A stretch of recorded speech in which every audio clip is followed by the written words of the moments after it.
문재인 대세론을 극복하고 좋은 대통령을 뽑읍시다. 지금의 대선 판세는 문재인 대세론으로 기울어져 있는데 이 문재인 대세론이 이어져 문재인 씨가 대통령이 된다면 박근혜 게이트보다 더 위험천만한 문재인 게이트가 터질 가능성이 대단히 큽니다. 박근혜 게이트의 주된 원인이 친박 패권주의를 혁파하지 못한 데 있을진데 문재인 씨가 대통령이 된다면 친문 패권주의가 국정을 농단할 것이니 말입니다. 한간에 박근혜에게는 최순실이 한 명이지만 문재인에게는 최순실 같은 사람이 여러 명이라는 말이 있는데 이것은 문재인 게이트에 대한 민심의 우려를 말해주는 것이라 하겠습니다. 더욱이 문재인 씨가 대통령이 된다면 국론 분열이 극단에까지 치달아 정상적 국정 운영이 불가능할 것이니 이러고서야 어떻게 나라가 온전할 수 있겠습니까? 그래서 문재인 씨는 결단코 대통령이 되어서는 안 됩니다. 문재인 씨는 대통령이 되지 말아야 하는 것은 물론 대통령 후보도 되지 말아야 하고 정부에서 퇴출되어야 마땅합니다. 문재인 씨의 정치 경력으로 보더라도 그러하고 그의 품성으로 보더라도 그러합니다. 이를 좀 더 구체적으로 말씀드림으로써 문재인 대세론이 왜 허구이며 문재인 불가론이 왜 정당한지를 말씀드리고자 합니다. 먼저 문재인 씨의 정치 경력을 보고자 합니다. 문재인 씨의 정치 경력은 다음 네 가지입니다.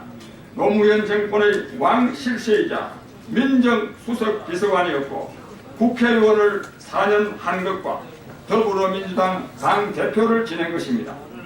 그런데 이 네 가지 경력 모두 대통령은커녕 대통령 후보도 되지 말아야 하는 경력으로 정계에서 퇴출되어야 마땅한 경력입니다. 그 이유는 이렇습니다. 우선 노무현 정권은 실패한 정권입니다. 실패한 정권의 왕실세였던 사람이 차기 대통령이 되어서 국정을 잘 운영할 것이라고 기대할 수는 없습니다. 그런데 이들은 노무현 정권이 끝난 후 패족을 자처하며 정계를 떠났던 사람들인데 노무현 대통령 자살에 대한 국민적 동정심에 기대어 정계에 복귀한 사람들입니다. 이런 사람이 대통령 후보가 되고 대통령이 된다는 것은 말이 안 됩니다.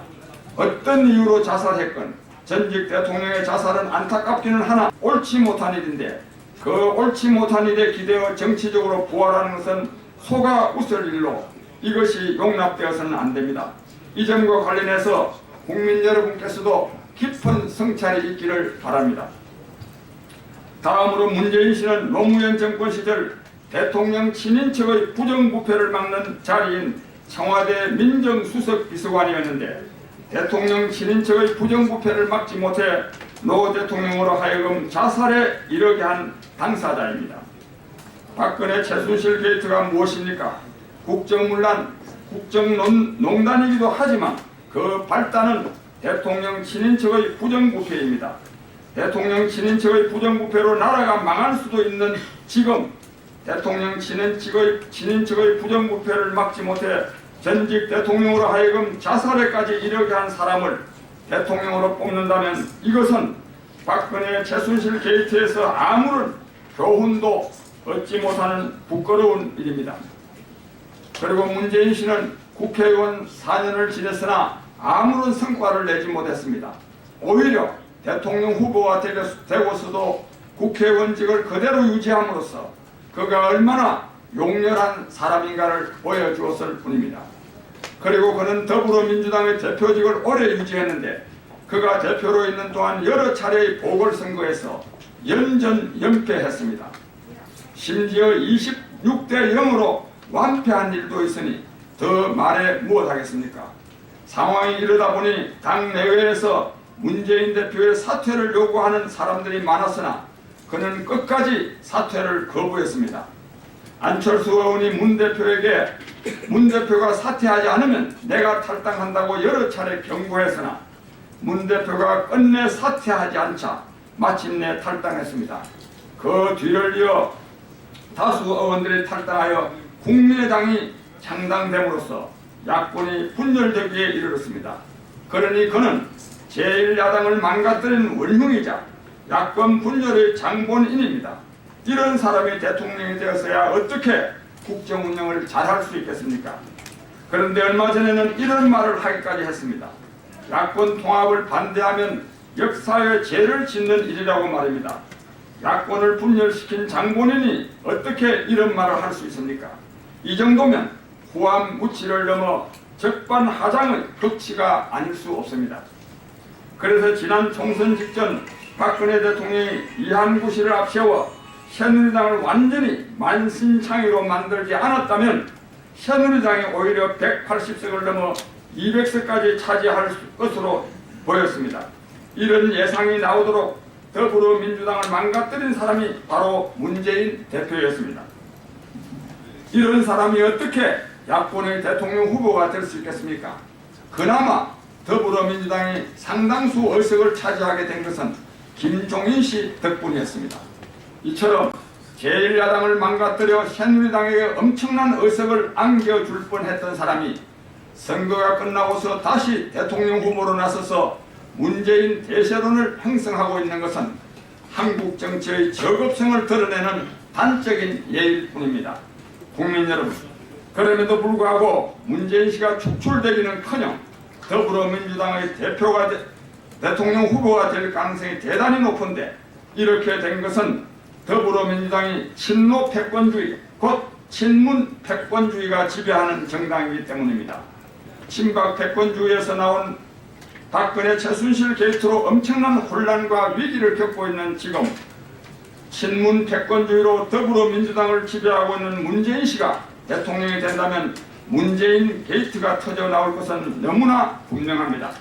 이것이 충분히 예견됨에도 불구하고 이를 용납한다면 그 책임은 국민에게 있을 수밖에 없고 특히 정치인의 책임이 클 수밖에 없습니다. 다음으로 문재인 씨의 품성을 봅시다. 우선 문재인 씨는 정직하지 못합니다. 송민순 전 장관의 회고록이 출간되고서 유엔의 북한 인권 결의안에 대한 찬반 결정과 관련하여 문재인 당시 청와대 비서실장이 북한에 문의해보자는 말을 했다고 해서 문제가 된 일이 있습니다.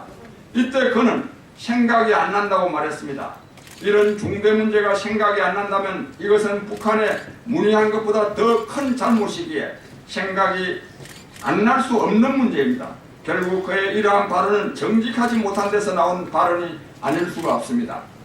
그가 정직하지 못한 것은 도처에서 드러나고 있는데 박근혜 게이트 국면에서 일관성 없는 발언으로 여론의 문매를 맞은 것도 결국 정치 철학이 없기 때문이기도 하지만 정직하지 못한 때문으로 보아 마땅합니다. 다음으로 지적될 부분은 문재인 씨는 책임감이라고는 손톱만큼도 없는 사람입니다. 앞에서 언급한 대로 재보궐선거에서 연전연패하고도 대표직을 사퇴하지 않은 것은 그의 무책임성의 극치를 보여주는 것입니다. 그리고 지난 총선에서 그는 호남의 지지를 받지 못하면 대통령 후보로 나서지 않는 것은 물론 정계에서 은퇴하겠다고 말했으나 호남에서 참패를 넘어 완패했지만 전혀 이 말을 지키지 않았습니다. 그런데 이에 대한 변명은 더 걸작입니다. 그런 발언을 한 것은 선거 때라 선거 전략상 그런 발언을 했을 뿐이라고 변명했습니다. 이처럼 문재인 씨는 그의 정치 경력상으로 보거나 그의 성품으로 보아 대통령 후보는커녕 정계에서 축출되어야 마땅한 사람인데도 문재인 대세론이 팽배해 있으니 또 다른 차원에서 이게 나라냐라는 말이 나오지 않을 수 없는 상황입니다.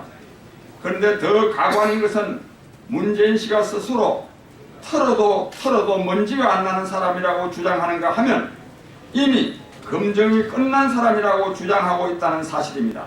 그가 과연 이런 말을 할 자격이 있습니까?